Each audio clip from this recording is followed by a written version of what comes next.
So Vinod, should we start? Yeah, Ashok will start with the introduction. Okay, fine. So you will not be starting without introduction or briefly introduction. So I'll be doing it. So, okay. So 1 second. So we'll just set the context so then you can get started. So good evening, ICE audience. Welcome to this Friday Connect series. We're just going to have a set of speakers aligned, starting with investment. And then we are going to have people on recruitment, training, and coaching. A lot of these sessions are there. So this is going to be we are trying to do every Fridays at 4 o'clock, 4 to 5. And this week, since it was a clash with Kamalji's program, we shifted to 5:15. Otherwise, it's going to be 4 to 5 o'clock. We want your feedback on what else we could do. The timing is okay. You want any other values, you can always come to us and then give your feedback to us so that this can be improved to a better value for the members. So with that, we have Raj, who comes with tons of experience in advising small and medium companies how to invest and raise funds for a growth, right? And thanks to Vinod for anchoring this with along with the MC team in spearheading this Friday Connect series. And with that, let me invite Vinod to introduce Raj to everybody, and then we can get started. Over to you, Vinod. Yeah, thanks, Ashok. So today we start the first episode of the Friday Connect series. So we are honored to have Mr. Raj Raina with us. So he has about 2 decades of experience in several areas, including financial analysis, strategic planning, and also raising capital. For the last 10 years, he has been totally focused on the investment arena. He's a partner with I Think Advisors. He also is a management graduate in finance and also a CFI. So over to you, Raj. So you can start the session.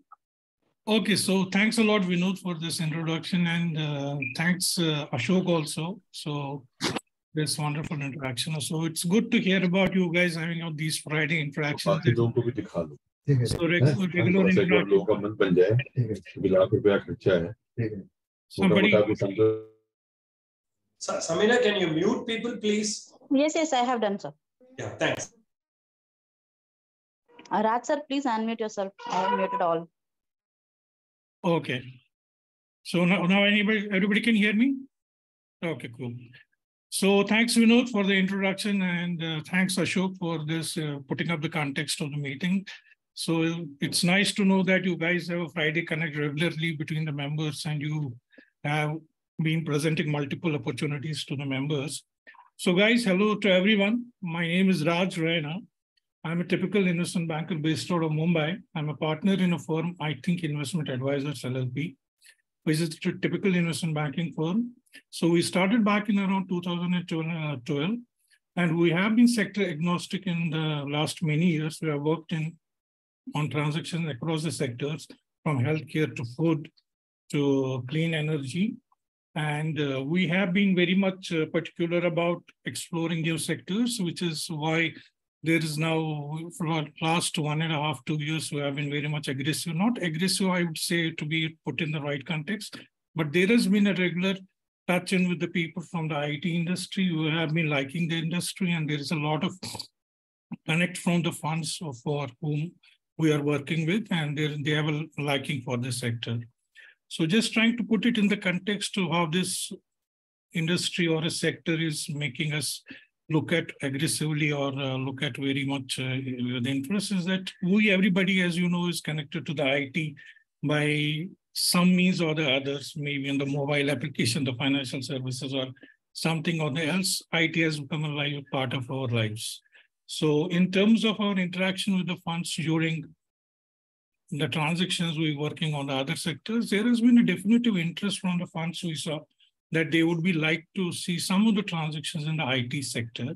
And there is a particular theme, particular transactional value, particular kind of a sectoral preference they would like to see and invest a good amount of money in the IT sector. So that's where our interest got much more into it. So Vinod and me, I know for the last 1.5 years, we have been working on few of the transactions in the IT sector, and he has helped me a lot in getting introduced to many of the guys. So thanks to him for making me my interest more in the IT sector. So that's where we have been interacting on this. And during the part of the conversation, he did let me know that he's a part of the members and this, they would like to also have an interaction and know how the funds are working, what is the theme, what is the investment criteria. So I was happy to look into it and interact with you guys on this. So that's where it comes from. So in terms of my personal experience, let me give a brief on the background of the team. I come with nearly 24 years of work ex, so it's both corporate work ex and individual work ex. So I started my career with LG India as a strategic planning analyst way back in 1999. I was reporting to South Korean headquarters. I was part of the corporate team that worked with the South Korean headquarters on the business planning, strategy, management, and expansion in the Indian markets. Then I joined Bharti Telecom as a telecom analyst way back in 2002. So I was one of the few lucky guys who worked on the 4th license that time. So many of the guys might not be aware that in that time we had only 2 licenses, 2 operators in telecom sector, each telecom sector in India, which was divided into 20 telecom sectors. And 3rd and 4th license you had to bid for. So Government of India invited those licensing categories of bidding. So I was a part of the team that worked on the 4th license. So one of the few lucky guys to have initial exposure to telecom mobility in those days. So then I worked there for around 2 years. I was there then for some time in the US. So, and then as a part of my investment banking experience, I have been working on the portfolio management also, which is covering many of the sectors, including IT that time, because that was a boom time also. So regularly, I've been getting in touch with this IT industry and understanding the sector a little bit on an incremental basis. So, but last 10, 12 years, my typical experience has been asset management, investment banking, portfolio management, valuation. These are my core themes of understanding on this. So that's a brief. And in terms of my team, we have 3 core members on the board who come with the IIT IM background, consulting background. And indirectly, we work on many transactions with many of the team members. So cumulatively, I work with nearly 22 guys who have a very good cumulative experience on other sectors. So we know that's a brief on my side. So I'll be making a little bit of presentation. I'll be sticking to the theme of IT sector, what investors are looking at, what are the criteria on that. So I'll be making a shorter presentation and making it more interactive on that. So that's how I would like to do it.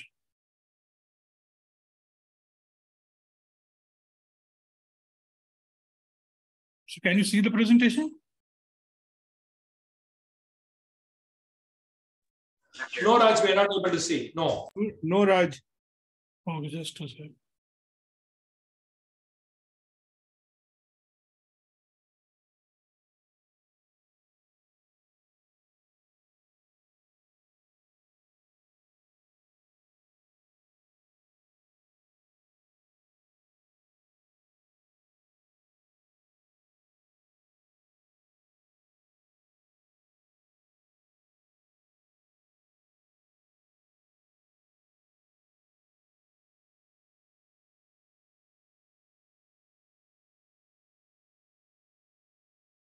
Can you see now? Yes. sir. Yes. Yes.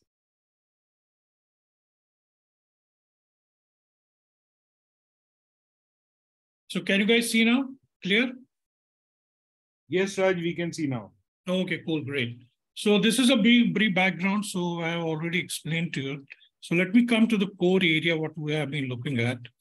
So broadly, we'll look into it 3 areas, which are for interest to you guys. So what are investors seeking in the IT sector? Who are the investors? The criteria and requirements they are looking at, and what are the valuation and theme analysis we'll be basically looking at. So starting with the first, so during our interaction with the sectoral guys, the fund guys, which are typically funds, let me give a brief background on the investors typically we have been working with, and who could be the typical investors who would be wanting to invest into your companies. So typically large private equity funds, venture capital guys, and mostly your bigger guys, the bigger boys in the IT sector have a lot of interest in the acquisition side So they'll be looking at acquisitions in the IT sector. They have been very much interested on them. And there are many of the institution side like GIC, the TAMSAC, or other guys on the who look for big size acquisitions in this. So these are the typical players who work around in this sector. And there, what is the area? What are the themes they are looking at? So I think these are something which is you do day in and day out. So these are the typical who have been getting the requirements from those guys and what they have been asking us to look at. So in terms of the cloud and IT infrastructure, the SaaS companies has been the theme, which is very much of the flavor of the day. In terms of the SaaS companies, we have been typically looking for the companies which are product development companies they have been looking for. And in the CRM module, there has been very much liking in the implementation schedule of the Salesforce guys who implement these Salesforce module and the guys. Internet of Things is a well-known one, artificial intelligence. The data center guys are also of liking to many of the bigger boys. Cybersecurity, which Vinod and me have been interacting as a cybersecurity guys, a lot of area of interest in the cybersecurity. And Vinod knows we have been interacting with many of the guys. And there has been a particular preference in the cybersecurity space of the companies who develop products for the cybersecurity.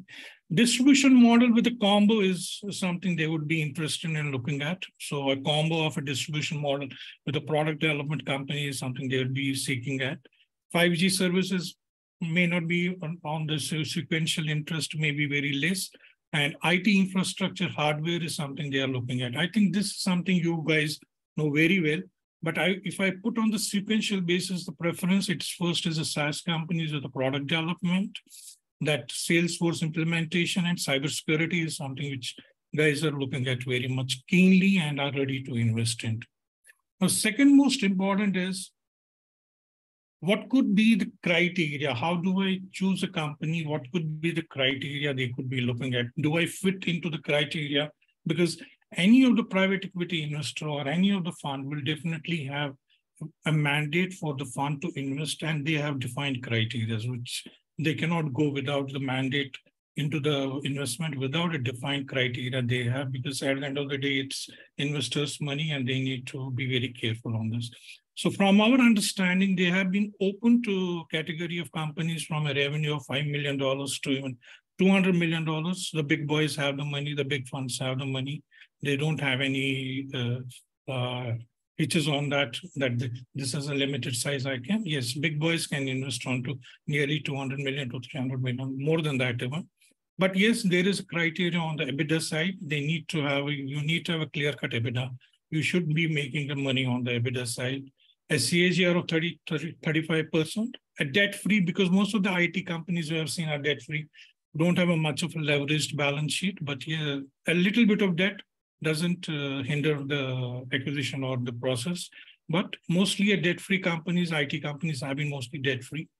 Now, typically in our understanding also, I would like to say that there are many of the funds, which are big funds, private equity funds or the VC guys, they have been very much particular that they don't want to see companies facing challenges in terms of investment, having good quality IPR technology products like SaaS company products or many of the guys. So they are very much keen to invest into money into this. But the theme of path to profitability, I'm just repeating it. The path to profitability is something really very particular that you should be able to demonstrate a path to profitability in 5 to 8 years. So that's typically where the fund looks for the investment plan timeline. It's not that funds are investing into 2 to 4 years. They are partners with you guys.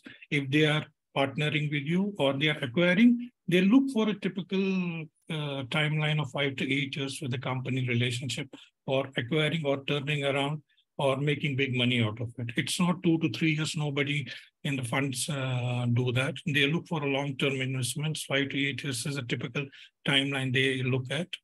And in terms of the non-revenue criteria, which obviously they will have, because most of the business comes from the US, UK, and Middle East. On the regulatory side, because there are some regulatory ease on acquiring companies which are based out of US and something. So there is a regulatory ease for them. So in terms of this, I'll come to that.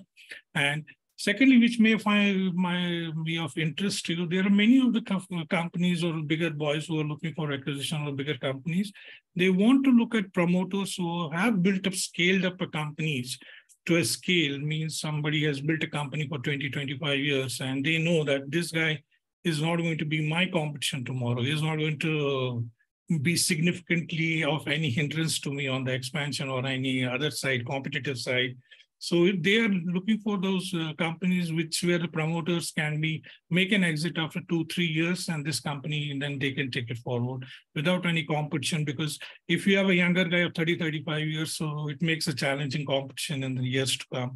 So they do understand these kind of things might happen. So there are very much, and in terms of ability of the promoters who have experience, they are able, the ability to work around with them is far more better than the guys who are on the new kids on the block. That's where we got this thought process from them. So other thing is, which should be of your interest, is what could be the criteria or what could be themes in terms of the company acquisitions, in terms of what could be the next, what are they looking at, what could be the process, or what could be the steps. So mostly what we see that in terms of acquisition, that's the most preferred route. That's something most of the funds look at is an acquisition side, and they are very much particular that they acquire a majority stake in the company so that they can have free hand to run it over a period of time. But they are still open to acquiring around 50% or even a 40% if they find stronger brand. It needs a promoter who has been there for a long time. We need his support for next 3 to 4 years. They are open to that, but mostly there is an acquisition is something on a preferred route of many of the funds in the IT companies, which are smaller in size, maybe $15 to $20 million or this. They'd be happy to take it over, and rather than having a majority stake. But on the bigger size companies, where in $150 million, $200 million, it's on an incremental basis, they would want to acquire those companies. They are open to joint ventures also. On the leveraged buyouts, there has been a new theme picking up. I think most of the guys, you might be aware that it's on an incremental basis where they leverage their buyouts in terms of picking up a debt from outside options and paying off the debt over a period of time from the revenue generated from the company, which very in vogue for the companies. There are many of the funds doing it. Many of the funds are looking at this leveraged buyout. But there is a restriction, if we understood from in the Indian regulatory system, there's a little bit of restriction, but US companies, they are happily looking at. So leveraged buyouts is a big theme in the US companies, US-based IT companies.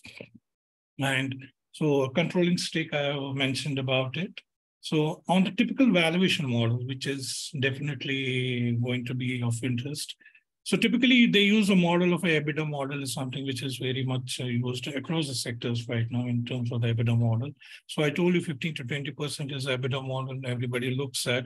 And a multiple of around 10 to 12 may not be something big to ask for, given that you have a good CAGR growth rate of around, say around 30, 35% over a period of time. Asking for a 10 to 12 EBITDA multiple is not a challenge, and people are willing to pay for that. And also the product technology, product expansion plans, promoter influence on this. So 10, 12 multiple should be a fair value you should ask for. We can ask for in terms of the valuation model. And other criteria are generic in model on the payback periods, on the return of ROI, but EBITDA valuation model is the most used model in terms of these things. So that's the brief on the criteria I would like to make right now. So board, I have told you about things. So this is briefly about the presentation myself. I'm doing a brief presentation and I stick to the agenda of this. So that's something I wanted to, thanks a lot on this. So I'm just stopping here and I can take. Yeah. Hi, Vinod. Yeah, we can open the floor for any question and answer session. Yeah, so let me open with a question to Raj. Raj, this is purely out of curiosity and then thing. How, in your experience, have you seen any of the partners who are in the 5 million, 10 million bracket having an EBITDA of 15% and above? Most of the time, the partners like us struggling to get a gross margin of space of 15-20%. At an EBITDA of 15%, is it a realistic thing? And have you seen any deals happening in that valuation of that EBITDA of 15-20%?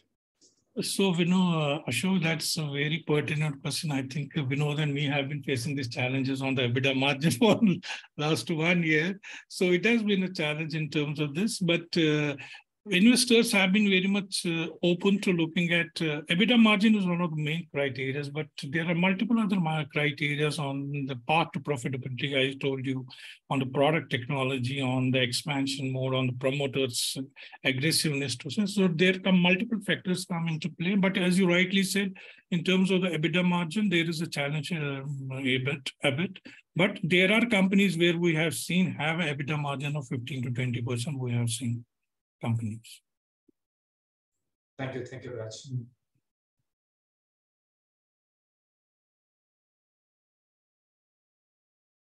Any questions from anybody? Raj, I have a question for you. Yeah, hi. So you basically explained what kind of companies investors are willing to look at in terms of acquisition or in terms of investment or in terms of actual buyout. Some of us here are like in the reselling business where they offer products from various OEMs through various kinds of partnerships or distribution models, like Vinod himself is a distributor. He's a value-added distributor wherein they add a lot of value to the product. They take it to the customer, they take it to the market or build up a channel and stuff like that. They may not have anything, an IPR of their own. So, but the technology, for example, we are in a very niche kind of a technology like public key infrastructure. It's a very niche area, but very growing area. I've been in this business for like 20 years now, and I see a lot of traction there from the customer. It's an ever-growing business. It's required by almost all the enterprises, but primarily, like for example, from the BFSI or the telecom as the major consumer, right? So how do you think, can we like be some sort of a potential here?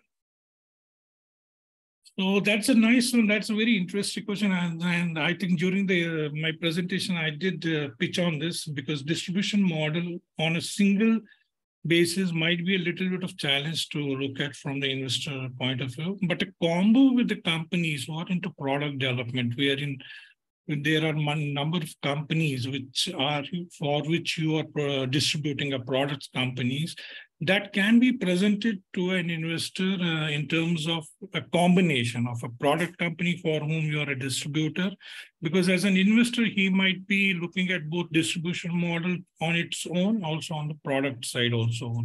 On your question is very much right that you are not on the IPR side, which is a challenge you might be facing. On the product development side, you might be facing the challenge. But I still maintain a combo with finding the right partner for whom you are distributing the product. If he is willing to come on board with you in terms of our investor presentation, investment criteria, that can be a good solution for distribution companies. That's what, from my understanding, it is. So, do the investors also look at the number of customers or the verticals the partner may have, or the type of customers, the big names, the big that's definitely an added advantage if you're dealing with the marquee clients, if you're dealing with the bigger vendors for bigger customers, that itself gives a higher weightage. But in terms of products, because you have been only the distributor model, it doesn't add value. Sorry about telling that in terms of... No, that's okay, because this is an important and interesting conversation, and others may also have similar kind of questions in their mind. No, exactly. That's very much I would like to discuss on this. So what we could do in terms of this, so supposedly you are a vendor for a product company which is into high quality products and you have a marquee clients. So what you can have an interaction, we can have an interaction with your product company and say that this is something combo that can be presented to an investor where at the end of the day, he owns the product, he has a control over the distribution model, he has control because who the client whom you are supplying these products or through a distribution model, then his leveraging effect for the investor comes on a better side because he comes. That was my point. Yeah, leveraging effect for an investor comes better. So I have the supply side, I have the product, I control the market. That is where you leverage your combo with the product guys. And we just don't resell the product. We add a lot of value in terms of consulting, exactly. in So terms of delivery, in terms of implementation, and a lot of stuff. So you add value at every part of the value chain. So Exactly. you leverage on that, and investor would want to see that he controls the whole of the value chain. So when you present to the investor the whole value chain, the product, the supply chain, the value addition, the after sales, it becomes a complete package to the investor. So for my understanding, if I'm an investor, for me, it's a complete control over the market on the supply chain. So that can be leveraged by you guys. Raj, what you presented probably fall in almost like majorly we were like qualifying. For example, if I talk about me, myself, except the IPR side and having our own product side probably was the minus, I would say. The rest of the things, I mean, I can say that I am a potential candidate. I am at the age where I would also like to look at acquisition or look at retirement in some years' time and all that. So all that right mix, probably I think I have a strong case. I mean, great. That's wonderful to hear, Prasad. So it's an opportunity to work together on this. Definitely. Hi, Raj. This is Biren Shah here. Oh, hi, Biren. I'll extend a little bit from what you just had discussed. You discussed with Prashant. And yes, on the same lines, that the fact is that this is more of a reseller community, and the revenue that people show is not their own products. Ashok also made a point about the gross margins being struggling to get 15 to 20%. But Ashok, there the point is the EBITDA is for the overall organization. What you talked about the transaction margin. So if you really do a good job, which I am not doing, by the way, you can still have that kind of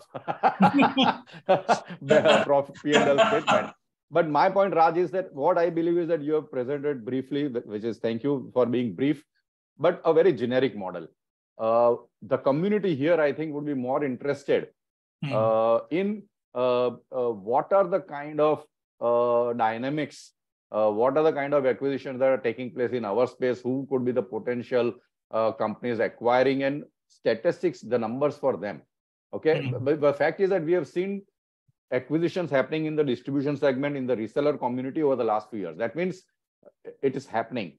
There is a big shortage of skilled people on products that we are servicing. Always, all of us are struggling to get skilled people. And anytime there is a skill shortage and somebody has it, that means there is a potential of that company, being in the being an acquisition target for somebody larger who would like to acquire those skills right away.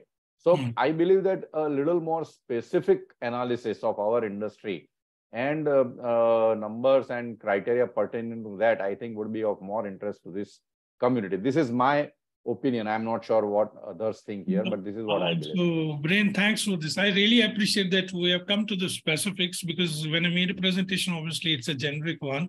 So you're rightly pointed out. So now that I understand the whole community, most of the community is in a similar kind of a business, so it does. So we need to have specific transactional understanding how these transactions can be made more fruitful, what could be the strategies for this community, which is into distribution model. Am I right on that? Yes, absolutely. Thank you so much. Oh, great. So I just wanted to add to what Prashant and you said. So Prashant and Viren, so during my working with Vinod, I found that in terms of the distribution model, there is cost optimization model in terms of this. So what I mean by the fixed cost optimization, that over a period, the good point about your business in the distribution model is that fixed cost optimization is there in terms of, because even if your revenue grows by 50%, your fixed cost just grows by 6 to 10%. So once you have a push on the revenue side, your margins will obviously push far better. So that's where the margins. So Ashok, you can very well understand what I'm trying to say, that pushing the margins on the higher side can be done over because you have the leverage of a fixed cost optimization. So if you push by 50%, as I told you, the fixed cost might go only by 10%. That pushes your margin to a better level. Got it. That is absolutely correct, Raj. You have identified it correctly. If our organizations scale up in terms of revenue quickly, let us say in a year, if I grow by 50%, the other costs are going to not go up proportionately, and therefore the contribution to the bottom line can be very strong. But typically the SMEs struggle precisely on this. The kind of marketing, market dynamics, they don't work in favor of most small-sized upper end relatively. When I say small size, I'm, because in your mind, when you talk acquisition, generally the companies are much bigger than what many of us are. So yes, the contribution to the bottom line can be very strong. But market is very fragmented for most of the product lines. So there are, to add new customers with significant revenue within a particular financial year and year after year, that 35% CAGR would be fantastic. I don't know how many here are having that kind of a CAGR. We are not definitely seeing that over, if we take last 5 years or something like that. So that would be fantastic, and that would really add to the bottom line. There is no doubt. That's a very good and a very pertinent point for all of us to consider. To quickly grow our revenue base, then we can have a much better bottom line. So do you guys face, in terms of a working capital challenges, anything like that, in terms of where is the challenge in terms of the marketing, in terms of the acquisition, in terms of working capital, in terms of product development from the client side? Where is the challenges you guys face? Actually, let Biryan answer, then I will chip in. Okay. Biryan, over to you, and you and Prashantji can say, then I can add it to it. So as far as challenges is concerned, no challenge except that I'm getting old. Otherwise, no challenge in terms of working capital, profitability, customer acquisition, the products we do, the technology we serve. I don't see any challenges at all. The growth, people, I've got, my company is like 20 years old, and we've got people who are 15 years, 17, 18 years also in the organization. So the stickiness, but yes, of course, getting skilled people as far as technical skills are concerned in the market is a real big challenge.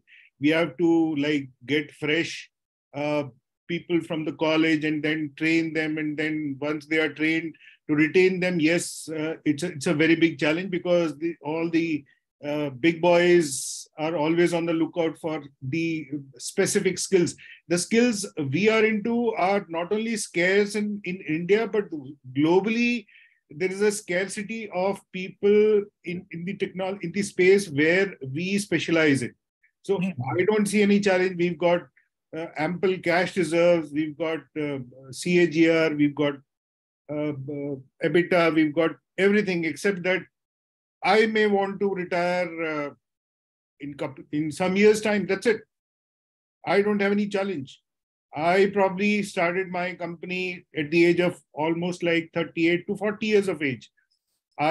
Whereas had I started my organization maybe 10 years early, I would have been a different person. Had I been a person with technology background myself, I have a finance background. I'm a CA myself. But had I been from the technology background, this company could have been in a different league altogether. This is my take. Okay, cool. In terms of the diversification, in terms of your 20 years of work, Prashant, so what is the diversification your company has? It has been a consistent theme over a period of time. Sorry, I missed your question, please. So I was trying to understand, because you have been 20 years into this model, business model or a business, then has there been a sort of diversification, product diversification, or it has been a consistent theme that you get a product from a client, you distribute it, and you get No. So we primarily work on the technology, when I said public key infrastructure, PKI. But then PKI is just not one product. There are multiple products the same technology is built on. Let's say the simplest of the product would be a digital signature certificate. But then the life just started from a digital signature certificate to SSL certificate to certificate lifecycle management to automation of digital signing, UPI payment implementation, key injection into POS devices, into other devices, then fintech, then ABPS, then Aadhaar data vault, eKYC implementation, PDF signing. Life goes on. I mean, technology on the PKI side now, we are looking at like post-quantum cryptography. So my line of business is cryptography. It is ever growing and will keep on growing. And with the advent of quantum computers expectation, this line of business is bound to grow and keep on growing. This is where I'm coming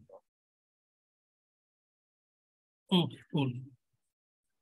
It's just not one product or one OEM we are dependent upon. There are multiple OEMs, multiple products, and we have to at times combine a lot of products and provide it to the customer as a bouquet wherein we are adding our services also. So that's how it is a complete solution and not a product selling. It's a solution selling, where a lot of consultative approach is also required. What is the value addition you guys bring on the table for an event? Customer has a problem and we come out with a solution wherein we might be integrating multiple OEMs or products coming from various OEMs and presenting it as a solution to solve the customer's problem, to improve the overall security posture, or to execute a next line of business for them. For example, the fintechs, they implement, like for example, they implement UPI payment system. How does one implement UPI payment system? How does one implement eKYC? How do the regulators come into the picture? What are the compliance requirements from the regulator side? So all these things are taken care of when we design a solution, add our services in terms of implementation, and then post-sale support, like 2 years, 3 years, depending upon the contract. So, Prashant, let me understand in terms of an investor mindset. So, investor mindset as an investor, what do this distribution model, does it bring to me as an investor to see that this business in next 8 to 10 years will be providing to me in terms of differentiation, product, technology, or a value addition? Let's use a simple word, value addition. I'm an investor. I want to invest into this sector, and you are a potential client who wants to exit. Now I ask Mr. Prashant, what is the value you bring onto the table for me for next 8 to 10 years? Relationships with the various product vendors, and they are multiple. Multiple products in terms of technologies. Upcoming technologies as in post-quantum cryptography, for example. And then the innovations happening in this particular line of business with regard to the new regulations, upcoming regulations, the protection of private keys, how to do the best practices, and then implement. It is just not from the security side. One part is security, the other part is bringing the innovation, implementing those innovative ideas to further the business from the customer side. These are part of the services that are available. Yes. These are available and you bring it as an intermediary. Just correct me if I'm wrong. Correct. You bring you bring these services to me as an investor, as an intermediary. But Right. very modestly and humbly, I'm saying, as an investor, I can access these services outside your domain. Yes, you can. To answer exactly, yes. The answer is yes. Correctly. So that's where we need to work. So I'm understanding it, where we need to work on. So we need to find a category of services or differentiation or a product or a value addition where we can pitch it to the right investor. This is what I bring you on the table for next 5 years, leave 10 years. Yes, exactly. So that is what I wanted to understand from you. What is required from people like us in the community to bring it on the table for the investor? How do we present it to the investor? What are the ingredients required to present it in the right manner, which becomes attractive enough for the investor to look at? Exactly. So that is where the theme, we are coming slowly over to the theme where we exactly need to focus on. So what we need to do, Prasad, we need to identify the whole value chain right now over a period of time, maybe when we interact on this. So we identify end-to-end value chain, what we are delivering to the customer, to the vendor, to the client, or what is the value addition we are doing. Pick up the right spot on the value chain that sees you as a guy or as a potential customer or as a client or a developer, that this is something going to be marginally or substantially make a difference to earnings over a period of time to the investor. This is my point. Identify the whole value chain, work on the whole value chain. I understand. Because earnings, etc., EBITDA, CAGR has never been a challenge with us. This is a generic, but more than that, we need to understand the whole value chain, identify the potential product or a spot in the value chain which gets attracted to the investor. That's where my understanding is, because I have a little bit of experience in the investor mindset now. So I, as an investor, would want to see, okay, these are the 10 points in the value chain from end-to-end solution. This is the sixth part which makes a differentiation to the whole value chain. So when you pick up this sixth point or a spot, this is my area of interest. I need to grow and grow this. That's where I need the funding for. And that's where I will deliver for you next 5 years. Simple as that. Yes. Sorry to hijack this. No. I think it was certainly an informative presentation. So I think it was a very important input. Yeah. So with that, I think we can, we will take the questions offline and probably we can circulate the Raj's contacts and CVs, Vinod, to everybody.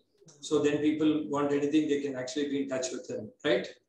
Yes, Ashok, very true. It was very, very insightful session by Raj and participation by Biren and Prashantji and other people. And it became more interactive, which had a lot of, I'm sure other members might have got a lot of learning from this. Okay. So thank you. I think with that, Vimesh, can you propose the vote of thanks so that we can print this minute? Yeah, so at first, I would like to thank Raj for joining this session and giving the wonderful insight. It was a really lot of learning for this.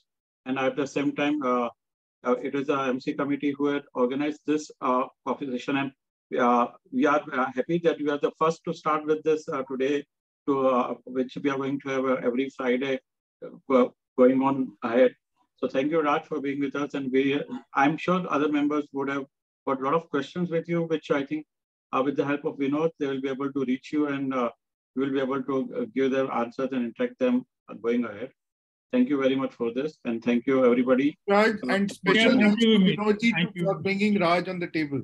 Yes, yeah, special Vinod to thanks to Vinod. Okay. Yeah. It was so nice. I should be part of MC, so yeah. Sorry, Raj, we missed you. So I say, thanks to Vinod and you guys for giving me an opportunity to present. I'm sure we'll be interacting more on this. Now that it's a little bit more clarity on this, we will work together on this and definitely look forward to many interactions going ahead. Thanks a lot, Vinod. Thank you. Thank you, Vinod, and thank you, Raj. Thank you, everybody. Have a nice weekend. Bye. Yeah, same to you guys. Thank you, everybody. Have a nice weekend. Yeah, thank you. Thank you.